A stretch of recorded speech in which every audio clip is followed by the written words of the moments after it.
네, 오늘 믿음의 완성 10번째 나갑니다. 오늘은 이제 사실 사회 문제죠. 개인 문제, 교회 예배 문제, 또 가정 문제, 사회 문제 네 번째인데, 이 바벨탑 사건은요, 창세기에서 4가지 큰 사건이 있죠. 창조 사건, 타락 사건, 홍수 사건, 그 다음에 그 바벨탑 사건, 요 4가지 사건 중에 이제 네 번째죠. 요 바벨탑 사건이라는 것은 지금 우리가 확인해야 될 게 있어요.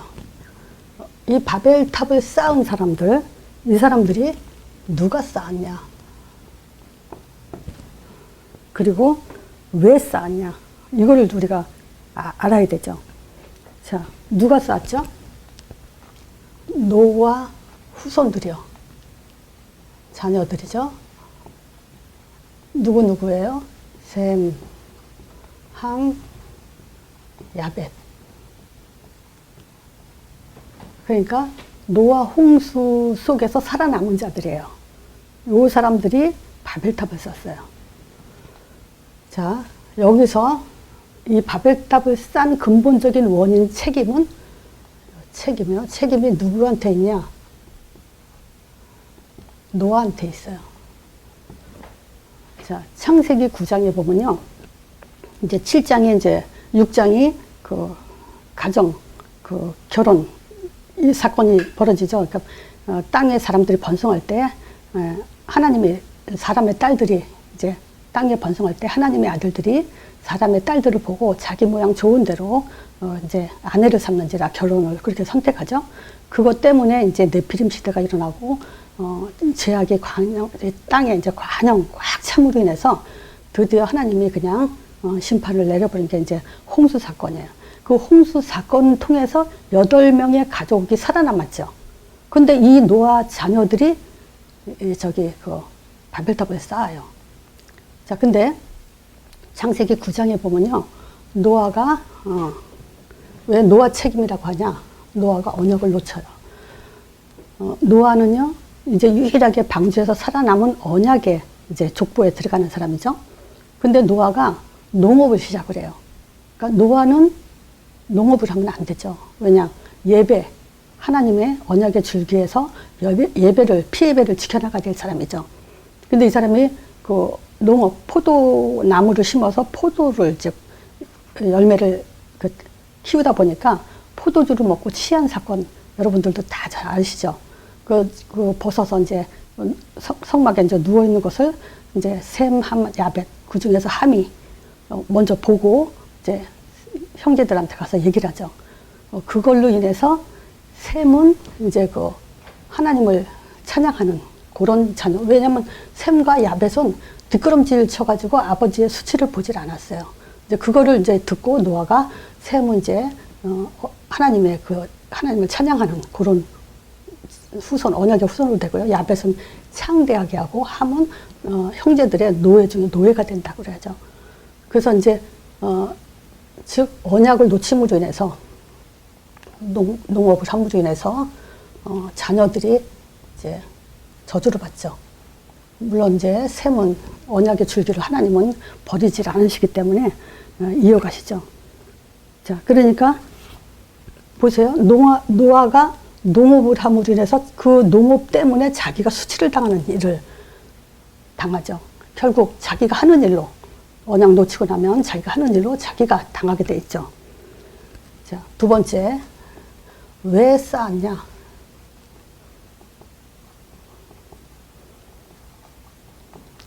자, 본문이죠. 창세기 11장 4절이죠.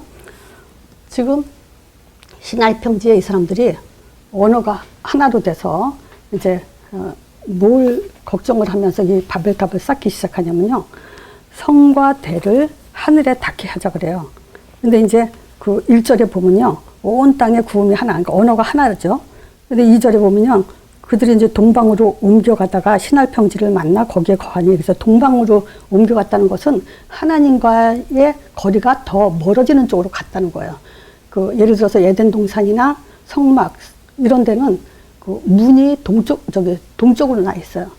그러니까 하나님 에덴 동산 밖으로 나가려면 동쪽으로 나가게 되죠. 그러면 하나님께로 에덴 동산으로 오거나 성막 성전으로 오게 되면은 서쪽으로 방향을 가게 되죠. 그러니까 동쪽으로 갔다는 것은 하나님과 더 먼 거리로 지금 갔다는 얘기예요. 자, 근데 동쪽으로 동방으로 옮겨가다가 신할평지를 만나서 거기에 거하고 서로 말하되 벽돌을 만들어 견고히 굽자 하고 이에 벽돌을 굽어가지고 돌 대신해서 역청으로 진흙을 대신하고 그래요. 여기서 역청이라는 것은 뭐죠? 성과 대를 쌓는데 역청이 들어간다는 것은 뭐냐면 지금 노아 홍수 사건을 겪은 이 셈, 함, 야벳의 후손들이 또 노아 홍수처럼 물 홍수로 심판을 받을까봐 높이 이제 성과 대를 쌓는데 이 성은 뭘 의미하냐면요.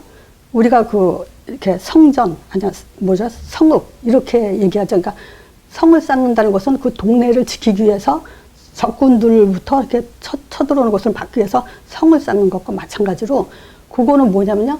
우리끼리 뭉쳐서 똘똘 뭉쳐서 살자라는 그런 의미가 들어가 있어요. 성을 만들어서.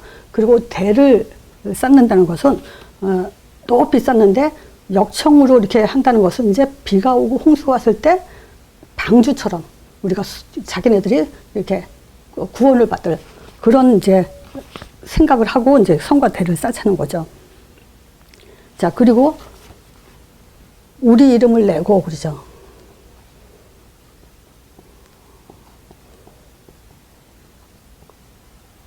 자, 우리 이름을 내고 이 말은요.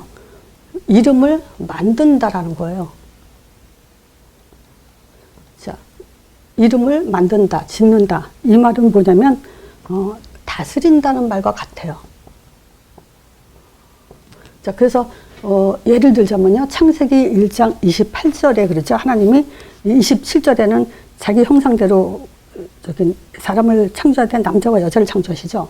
그리고 28절에 뭐라 하죠? 하나님이 그들에게 복 주시며 그들에게 이르시되 땅에 충만하라, 땅을 정복하라, 바다의 고기와 공중의 새와 땅에 움직이는 모든 생물을 다스리라 하시고, 그리고선 뭐라 했냐면 아담한테 동물들의 이름, 만물들의 이름을 아담한테 지으라고 하죠. 그럼 그 말은 뭐예요? 아담이 그 이름을 지음으로 인해서 다스릴 수 있는 그 권세를 가졌다는 것과 같아요. 그러니까 지금 셈, 함, 야벳 이 사람들이 뭐냐면 지금 하나님이 보세요. 왜 노아한테 셈, 함, 야벳이라는 것을 민족, 사실은 이 사람들이 이제 민족의 기원이거든요. 왜 이렇게 셋을 분리시켜놨냐? 그렇게 살으라는 거예요.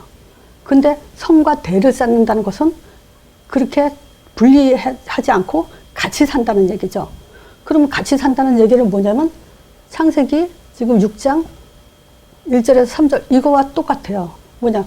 또 땅에 사람들이 번성할 때 하나님의 아들들이 사람의 딸들을 자기 모양 좋은 대로 아내를 삼아서 불신자와 결혼함으로 인해서 언약이 파괴되는 것처럼 지금 이 성에서 우리끼리 셈, 함, 야벳 같이 살자 이거예요. 뭐랄까, 불신자, 신자 그런 거 구분 없이 우리 그냥 똘똘 뭉쳐 같이 살자. 그러면 결국 어떻게 돼요? 셈, 언약의 그 줄기가 또 무너지게 돼 있죠. 그래서 하나님이 방주를 져서 노아 가족 8명을 방주 안에 집어넣었다는 것은 홍수 심판이라기보다는 언약을 보존하는 쪽에 더 중요한 키죠. 근데 여기서도 또 성과 대를 쌓아가지고 또 똘똘 뭉쳐서 우리 흩어짐을 면하자 이거예요. 성 안에서 우리가 흩어짐을 면하자, 우리끼리 살자. 이 얘기는 뭐냐면 또 언약을 삼키자 이 말과 같은 거죠. 그래서 지금 이 사람들이 쌓는 그 문제는 하나님이 하시고자 하는 일을 파괴시키고자 하는, 물론 바벨탑 그러면 교만의 탑 이렇게 얘기도 하지만 실제 본질적으로는 이런 것들이 지금 중요하게 숨겨져 있는 거죠. 우리 이름을 내고 이 말은 뭐죠? 이제 우리가 통치하고 다스리자. 맞으면 하나님의 그 통치와 다스림을 거기에 지배받지 않겠다. 이제 이 얘기죠. 그리고 흩어짐을 면하자, 그죠?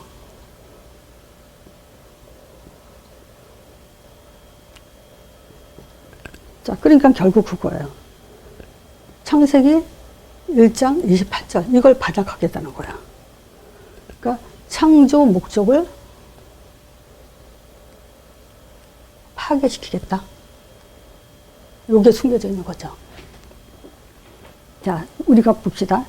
그러니까 이 성과 그 대를 쌓는다 이 말은 결국은 우리 스스로가 구원을 받자 이 얘기죠. 또 우리 이름을 내고 이 말은 우리 스스로가 통치하자 이 얘기예요. 이런 그 어마어마한 죄로 이제 하나님은 사실 그 심판에 바벨탑을 무너뜨리는 그런 이제 결과를 가져오게 되죠.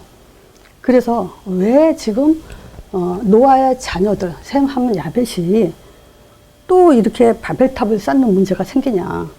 그래서 진짜 문제는요, 답이 없었다는 거죠.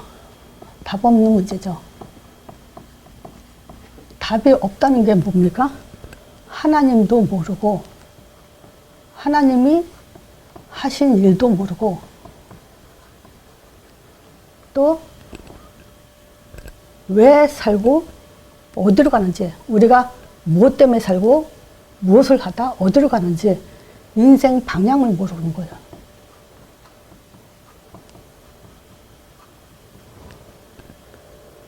자, 그리고 두 번째요. 답 없는 예배예요. 자, 답 없는 예배는 뭡니까? 예배 드리는데 하나님께 나아가는 길을 알지 못하고 있는 거예요. 또 하나님이 받으시는 예배가 뭔지 모르는 거예요. 종교 예배를 예배라고 착각하는 거예요. 그러니까 참 예배를 드리지 못하는 거예요. 그리고 교회관, 교회의 중요성, 헌신, 순종 이런 것들이 무너진 그런 예배예요. 세 번째요.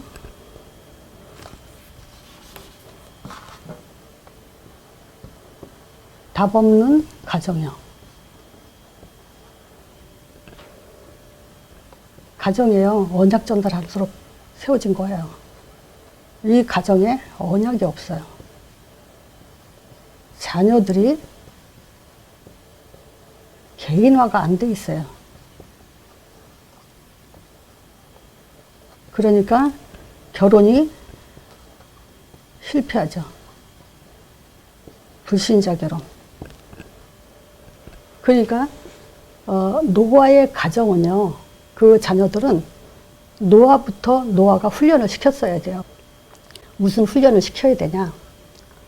왜 하나님이 지금 이 시대에 홍수로 심판을 하니까 그 심판을 하는 이유를 생각이라도 하고 했다면 이런 바벨탑을 쌓는 그런 후손들이 되지 않았겠죠. 자, 창세기 3장 근본 문제 때문에 에덴 동산 쫓겨났잖아요. 여기서 쫓겨났잖아요. 그럼 왜 에덴 동산 쫓겨났는가? 이 생각을 했었어야죠. 그리고 왜 예배에 실패했는가? 그리고 왜 자녀들이 결혼에 실패했는가? 그래서 왜 홍수 심판을 받아야 되는가?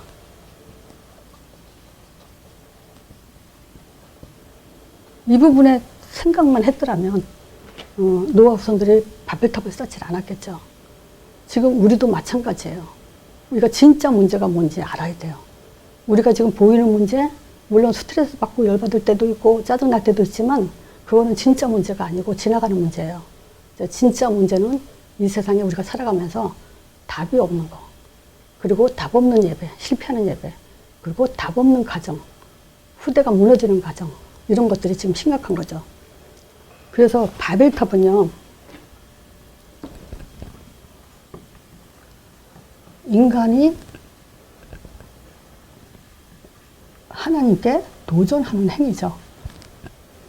그러니까 교만이기도 하고요. 인간이 힘을 자랑하는 그런 것이 바로 바벨탑 사건이에요. 근데 바벨탑을 또 다른 말로 과학이라고도 할 수 있죠. 그러니까 인간에게는요, 본질적인 그 본성이 본성도 있고요. 살다 보면 왜 삶의 노하우가 생겨서 많은 그 아이디어가 생기듯이 발전을 하게 돼 있죠.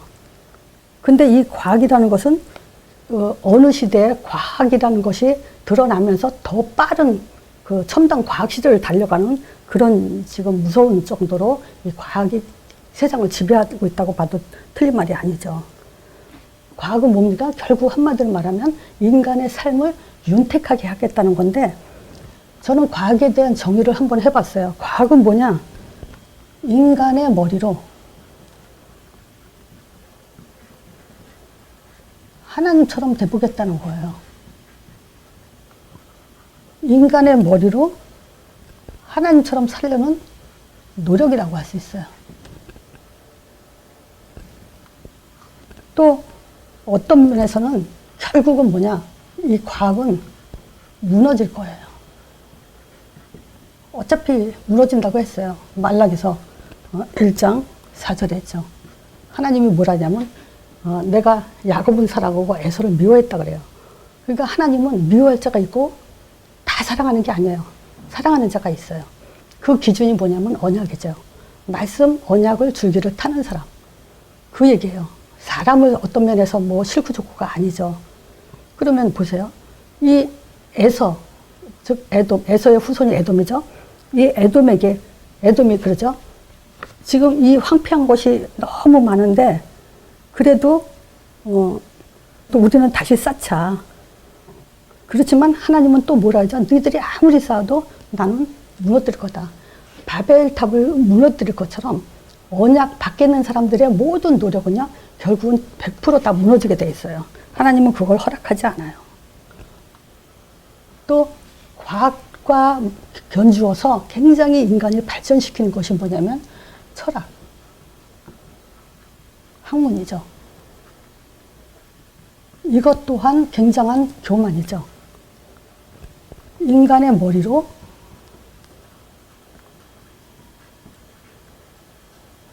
진리를 찾겠다는 거예요. 인생의 답을 찾겠다는 건데 굉장한 교만이죠. 그래서 오는 것이 인간의 한계예요. 제가 메시지 속에서 항상 많이 쓰는 그 성경 구절이 있죠. 전도서 9장 12절이요.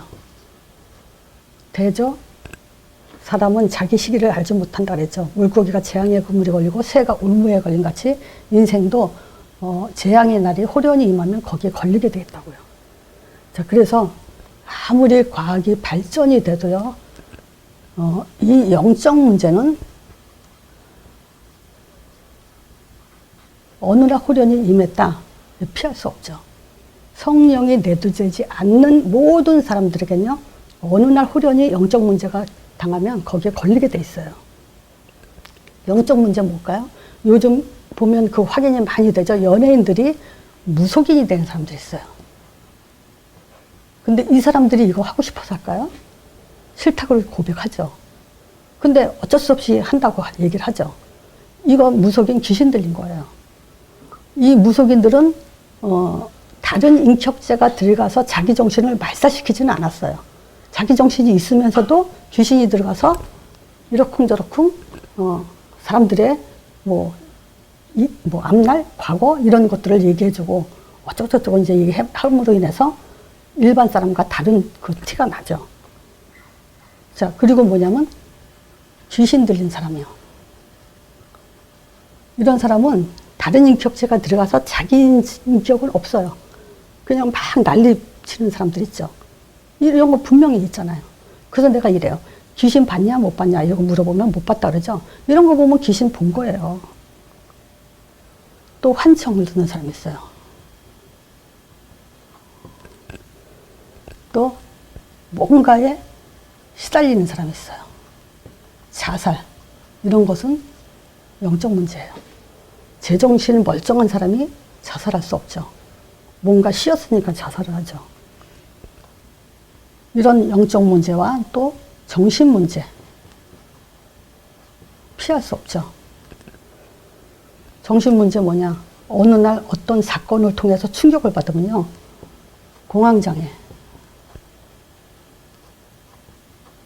공포, 두려움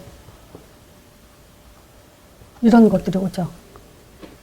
불안, 스트레스,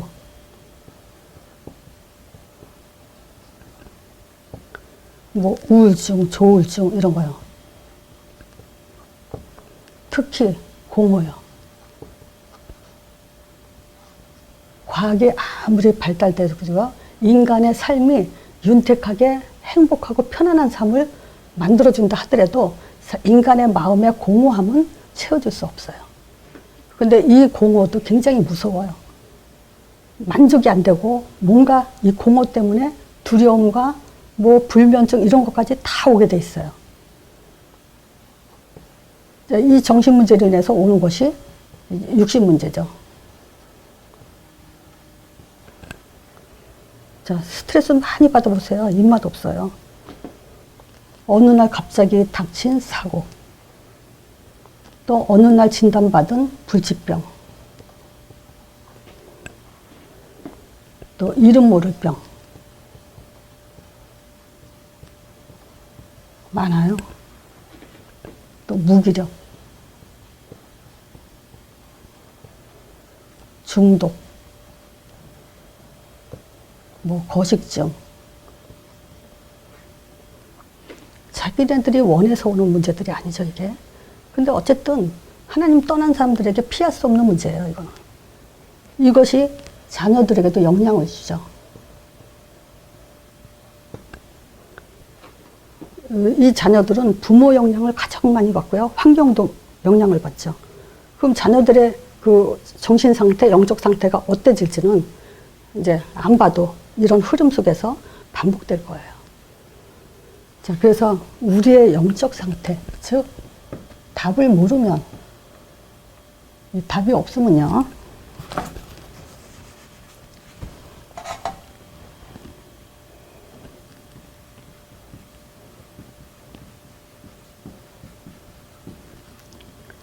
흑암이 지배하죠.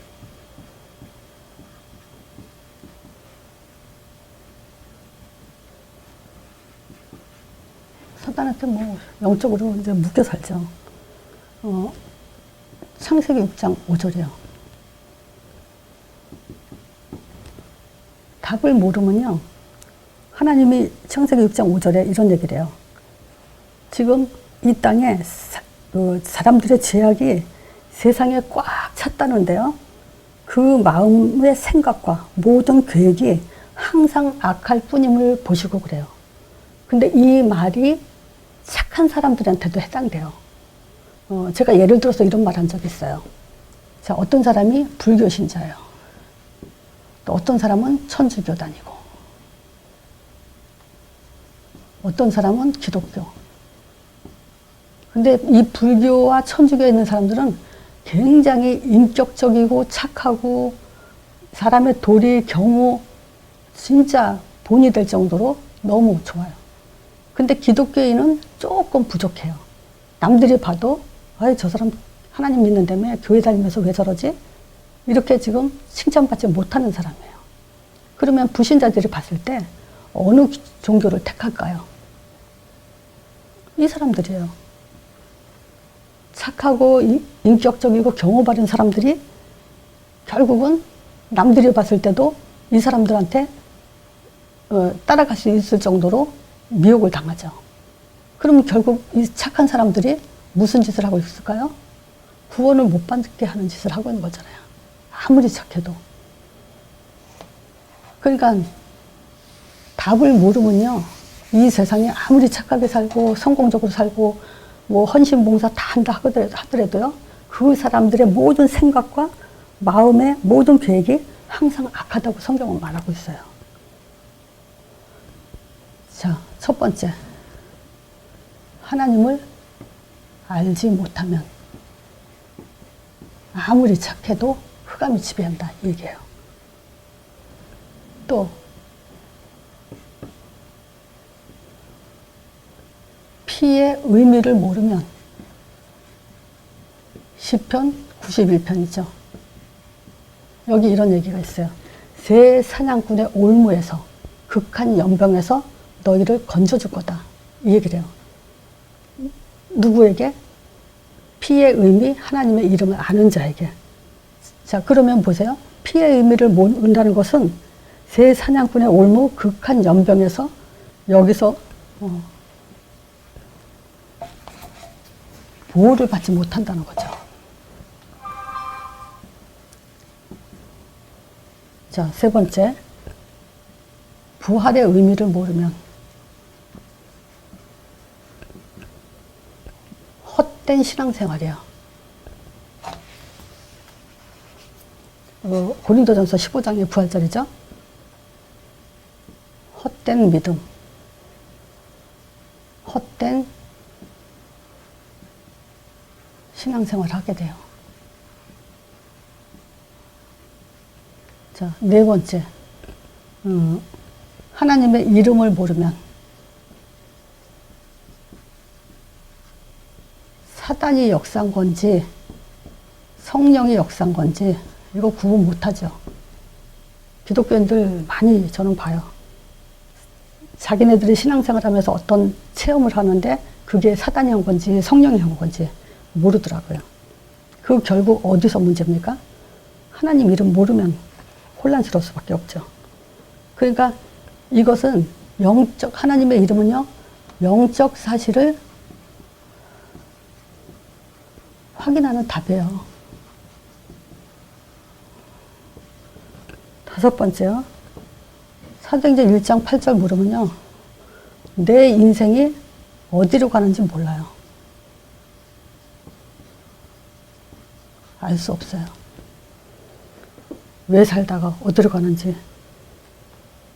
자, 우리의 영적 상태는요, 참 성공 속에 있어야 됩니다. 자, 여러분들이 생각할 때 참 성공, 뭘 가지고 참 성공이라고 할 수 있어요? 하나님 충만한 거. 그렇죠? 성령 충만한 상태. 이게 참 성공이죠. 두 번째, 하나님과 함께 가는 길. 이게 참 성공이에요. 하나님의 말씀을 성취시키는 삶. 하나님의 최고 관심을 가진 제자죠. 진짜 성공한 거예요. 자, 그리고 교회를 지키는 자. 자, 그래서 우리가 보세요. 믿음의 완성이라는 것이 바로 이런 것들입니다. 뭘 가지고 우리가 믿음의 완성이라는 근거를 갖겠습니까? 결론적으로 좀 정리하자면요. 우리는 분명히 반복되는 죄가 있어요. 창세기 3장 문제는 주님 오시는 그날까지 계속 있기 때문에 반복되는 죄가 있어요. 그게 바벨탑이죠. 금방 말씀드린 것처럼요. 창세기 6장 1절에서 3절이요.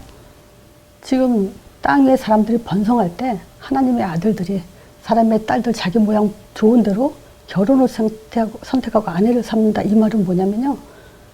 진짜 그 언약과 신앙의 이것을 그냥 박살내 버리려고 하는 그런 전략이죠.